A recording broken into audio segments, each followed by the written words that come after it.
find is that in the rich, developed market democracies, there's no longer any relationship between average levels of income in a country and life expectancy. So you can have a country like the USA or Norway that's twice as rich as another country like Greece, for instance, and that doesn't seem to affect life expectancy at all. And the same is true of happiness. Happiness isn't related to average levels of income in a country either. Now, that's not true of the developing world. When you don't have enough, you know, when people are lacking food or shelter or the basic material necessities, then economic growth is really important. But in our rich, developed democracies, it no longer makes any difference. So we seem to have come to the end of what economic growth can do for us in terms of life expectancy, happiness, well-being, that sort of thing. If you look at the United States, over the past few decades, you know, you've become twice, 3 times as rich as you used to be. Levels of happiness haven't improved at all. I mean, I think this is where it helps that Richard Wilkinson, my co-author, and I, we're epidemiologists. And so we study levels of population health. And one thing that we've really learned over the past 30 years in epidemiology is the importance of psychosocial factors for health.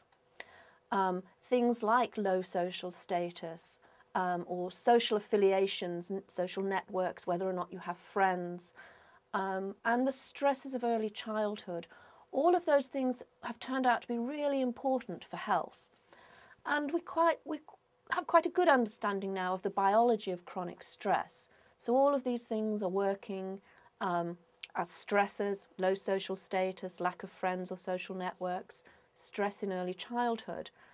And chronic stress affects our biology, our physiology, in lots of different ways. It affects our immune system, our hormonal responses, it affects our cardiovascular health, and that's quite well understood. And so we've also known for a long time that people at the bottom of society, the poorer people in our societies, people living in the most deprived neighbourhoods, have much higher levels of stress and much worse health than those who are more affluent or have higher social status.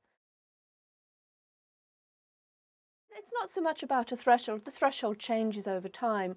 It's really just seeing that although life expectancy continues to improve over time, that's not related to average levels of income anymore in the rich countries.